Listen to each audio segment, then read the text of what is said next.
महाराज, गरुड़ के संस्कार तो आप देख ही चुके हैं और शेष उन्हीं के भाई हैं।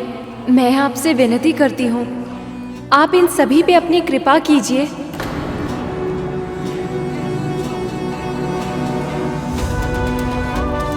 मैं आपकी एक इच्छा पहले ही पूर्ण कर चुका हूं देवी।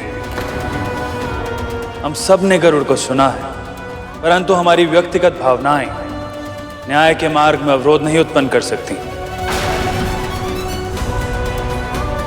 मैं अपने धर्म का पालन करूंगा देवी, और शनि दरबार में इन सब के भाग्य का निर्धारण भी वैसे ही होगा जैसे आज तक होता आया है, उचित प्रक्रिया के माध्यम से।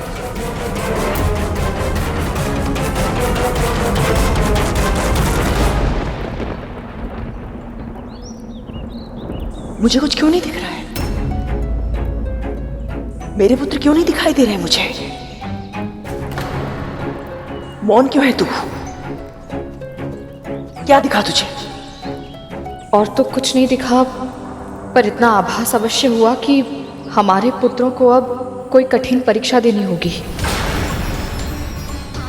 यदि वो उसमें सफल हो गए तो हमारे पास वो निश्चित ही सुरक्षित लौट आएंगे, और यदि सफल नहीं हुई तो?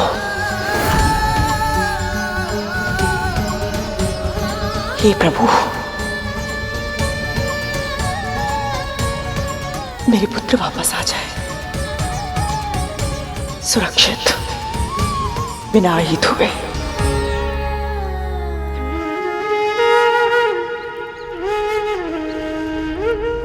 गरुड़, सही कहा तुमने। मेरे जीवन की परिस्थितियों ने मुझे कठोर बना दिया है, परंतु ये कठोर आज तुम्हें केवल इसलिए क्षमा नहीं करेगा क्योंकि तुमने अपनी मां की कथा स्मरण करके हमें सुनाई है। मैं तुम सबके हृदय, आत्मा और मस्तिष्क की गहराइयों में झांकूंगा।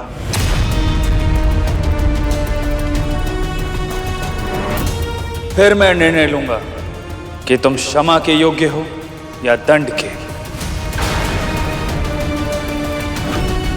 और उसके लिए मैं तुम सब की परीक्षाएं लूंगा। परंतु ध्यान रहे, तुम में से किसी एक भी परीक्षा में उत्तीर्ण हुआ तो तुम सबको शनि की 7.5 का प्रकोप सहना होगा।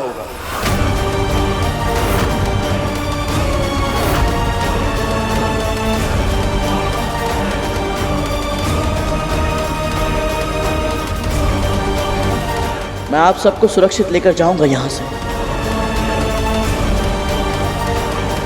विपदा में व्यक्तित्व निखरता है गरुड़, इसलिए सामने कितना भी घनघोर संकट क्यों ना आए, तू सदैव अपने आदर्शों पर अडिग रहना। यदि तू ऐसा कर पाया तो अपने आप संसार के लिए वंदनीय बन जाएगा। देव, मेरी मां कहती है कि परीक्षा से कभी भी भयभीत नहीं होना चाहिए, क्योंकि यदि तुम्हें सही उत्तर पता हो तो आत्मविश्वास बढ़ता है, यदि ना पता हो तो ज्ञान। इसीलिए आप कैसी भी परीक्षा क्यों ना लें, मैं तैयार हूं और उत्सुक भी।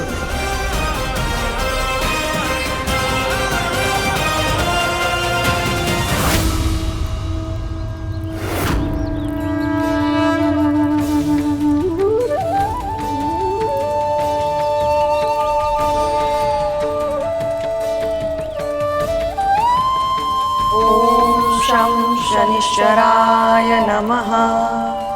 ओम शं शनिश्चराय नमः। ओम शं शनिश्चराय नमः। ओम शं शनिश्चराय नमः।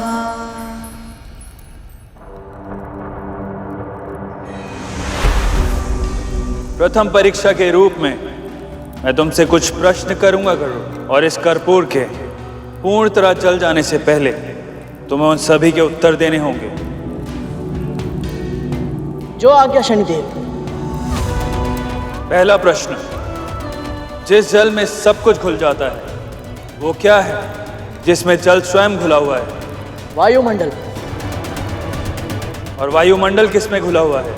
स्वर्ग में। और स्वर्ग? स्वर्ग और सभी शेष लोग वैकुंठ में घुले हुए हैं देव। वैकुंठ वो किस में घुला हुआ है?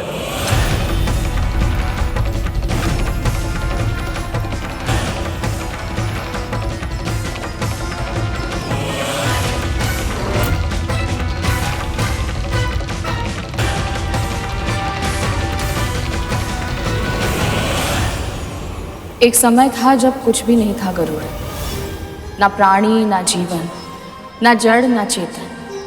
ये पृथ्वी भी नहीं थी और ये सृष्टि भी नहीं। ईश्वर से पहले कुछ था तो केवल ओम का स्वर। वही परम ब्रह्म है, उसी से संपूर्ण सृष्टि का जन्म हुआ है।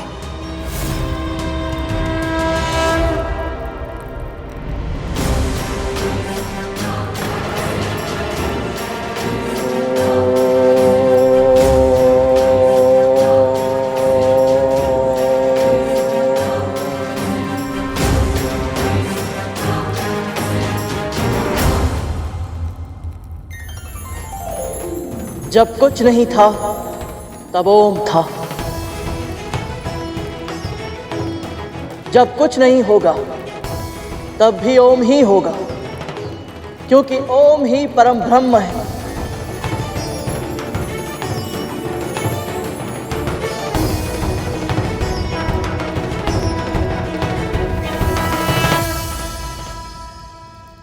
तुम अपनी पहली परीक्षा में सफल हुए गरुड़।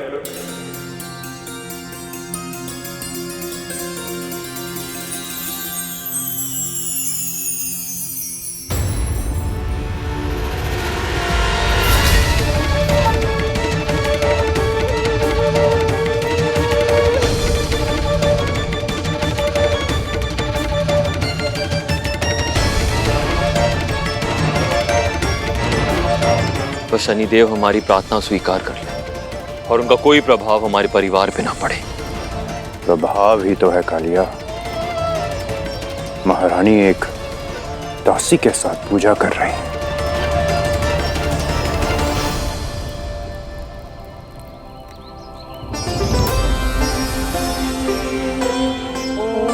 शं शनिश्चराय नमः। लगता है तुम्हारी माँ और विमाता को आभास हो चुका है कि तुम संकट में हो। उनकी प्रार्थनाओं की ध्वनि मुझ तक पहुंच रही है। ओम शं शनिश्चराय नमः। मां से कभी कुछ नहीं छिपता। न जाने कैसे वो मेरे बिना कुछ बताए सब कुछ जान जाती है। दूसरी परीक्षा और अधिक कठिन है गरुड़।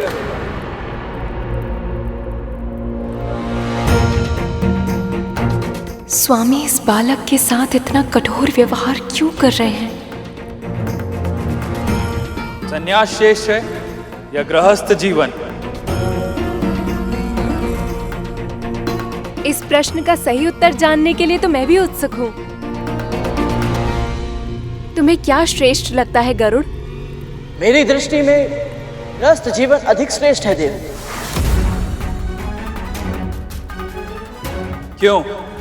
कहा तो ये जाता है कि ईश्वर को जानने के लिए पहले स्वयं को पहचानना पड़ता है, और स्वयं को पहचानने के लिए संन्यास अनिवार्य है। जैसे कि आपने कहा, एक सन्यासी के लिए अंतिम लक्ष्य होता है ईश्वर या परम सत्य की खोज करना।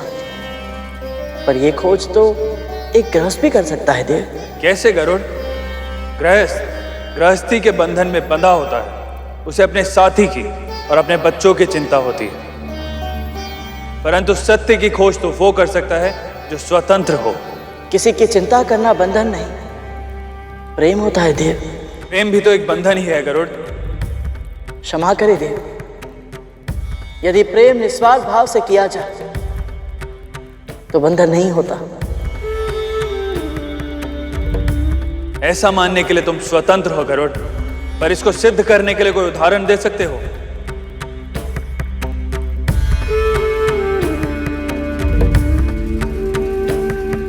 अपने पिता सूर्यदेव का प्रेम देखिए शनिदेव।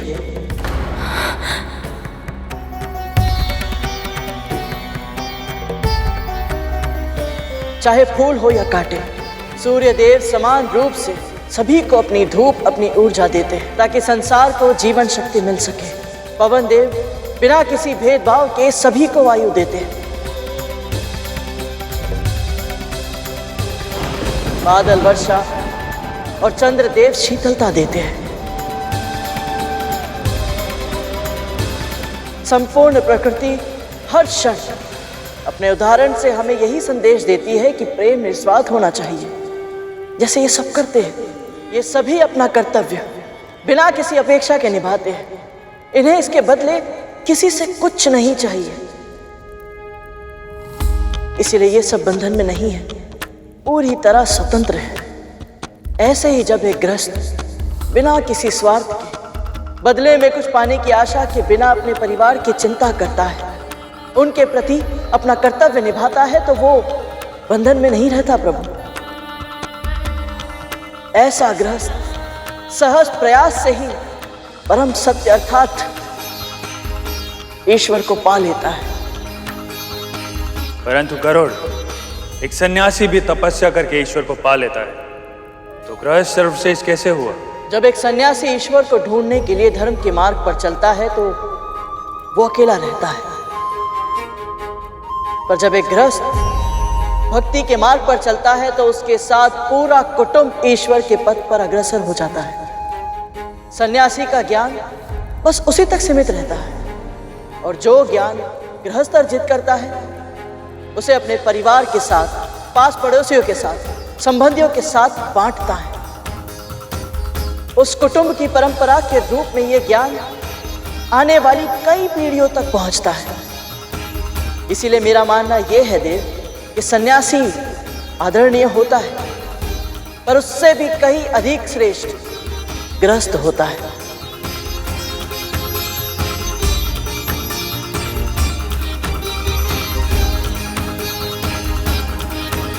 और अगली परीक्षा से पहले मैं तुम्हें बताना चाहता हूं गरुड़, तुम्हारी बुद्धि और तुम्हारा ज्ञान अद्भुत है। तुमने अपनी मां के कहे एक एक शब्द को अपने मन में संजो के रखा है, और जीवन जब जब तुम्हारे सामने चुनौतियां प्रस्तुत करेगा, ये कुशलता तुम्हारी सबसे बड़ी सहायक सिद्ध होगी। और अब मेरा अंतिम प्रश्न, तुम्हारी मां सदैव अच्छे कर्म करती है, कभी किसी का बुरा नहीं किया उन्होंने, फिर भी उनके और उनके पुत्र के भाग्य ने उन्हें दास बना दिया।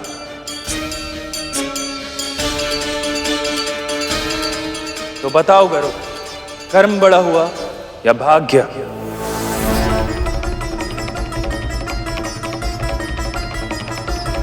मैं महर्षि कश्यप की पत्नी विंता अपनी बहन कद्रू की दासता स्वीकार करती हूँ। मैं महर्षि कश्यप और मां विंता का पुत्र गरुड़, मेरी विमाता महारानी कद्रू और उनके 1 सहस्त्र पुत्रों की दासता स्वीकार करता हूँ।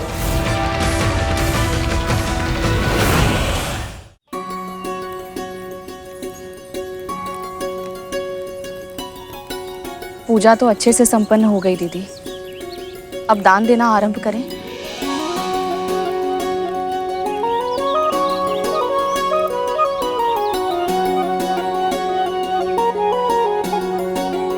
ये काली उड़द की दाल, काले तिल और नीलम रत्न है। बस मुझे इतना आशीर्वाद दीजिए कि शनि देव के ग्रह से मेरे पुत्र सुरक्षित लौट आए। जैसा तुम चाहती हो वैसा ही होगा पुत्री। शनिदेव तुम्हारे पुत्रों पर कृपा करें, उन्हें सुरक्षित अपने ग्रह से निकल जाने दें। बाबा, ईश्वर की प्रेरणा से मेरी ओर से ये छोटी सी भेंट स्वीकार करें। आशीर्वाद में कुछ विशेष नहीं मांगोगे पुत्री? आपको जो उचित लगे अपनी पुत्री समझकर दे दीजिए। अद्भुत पुत्री, अद्भुत। जो मांगता है उसे बस वही मिलता है जिसकी उसने इच्छा व्यक्त की है, पर जो नहीं मांगता उसे ईश्वर वो सब कुछ देते हैं जो उसके लिए उचित होता है। तुम निश्चिंत रहो, शनिदेव तुम्हारी प्रार्थना अवश्य स्वीकार करेंगे। तुम्हारे पुत्र को कभी कोई हानि छूकर भी नहीं जाएगी। ऐसी बातें करके विंता क्या सिद्ध करना चाहती है कि उसका पुत्र प्रेम मुझसे अधिक निस्वार्थ है। आइए बाबा, अपना स्थान ग्रहण कीजिए, भोजन कर लीजिए।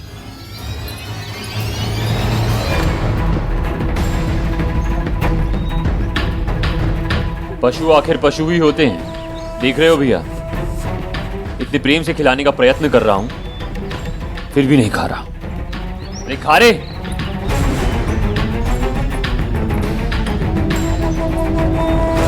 उसे भी वश मत करो, मैं खिलाती हूँ।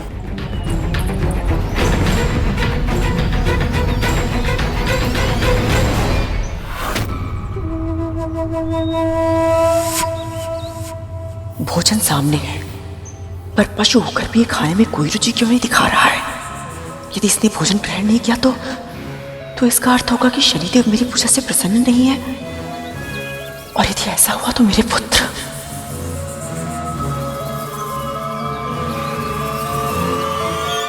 कर्म बड़ा है या भाग्य, ये विवाद तो बहुत लंबे समय से चला आ रहा है प्रभु।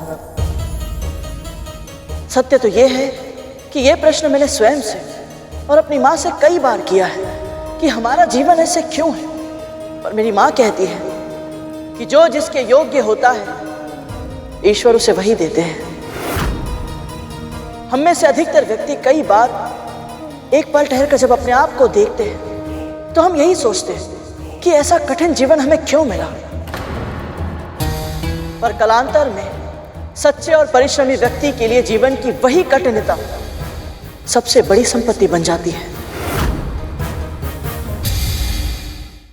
इसका सबसे बड़ा उदाहरण है मेरे अरुण भैया,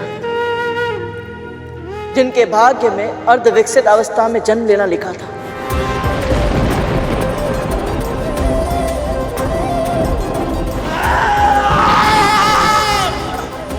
पर उनकी तपस्या से उन्होंने जो कर्म किया उसके कारण वो आज सूर्यदेव के सारथी बन गए।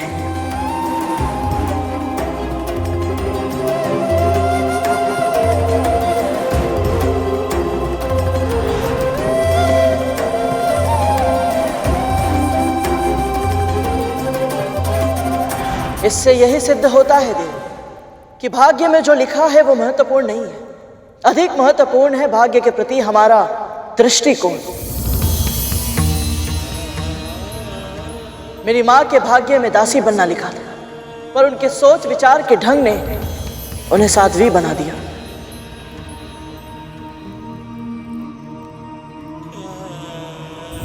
दृष्टिकोण हमारा विषय नहीं है गरुड़।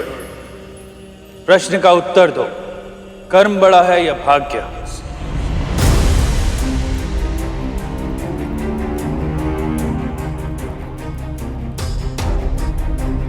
हम अपने भाग्य से नहीं भाग सकते देव, पर हमारे कर्म वो शस्त्र हैं जिनके माध्यम से हम अपने भाग्य को संचालित कर सकते हैं। क्या तुम्हें पूरा विश्वास है कि भाग्य को बदला भी जा सकता है? यदि हमारे कर्म अच्छे होंगे तो हो सकता है कि हम अपने भाग्य को भी बदल पाए। गरुड़, तुम्हें अपने कहे एक एक शब्द को उदाहरण के साथ सिद्ध करना होगा, अन्यथा तुम्हारा उत्तर स्वीकारा नहीं जाएगा और तुम इस परीक्षा में असफल हो जाओगे।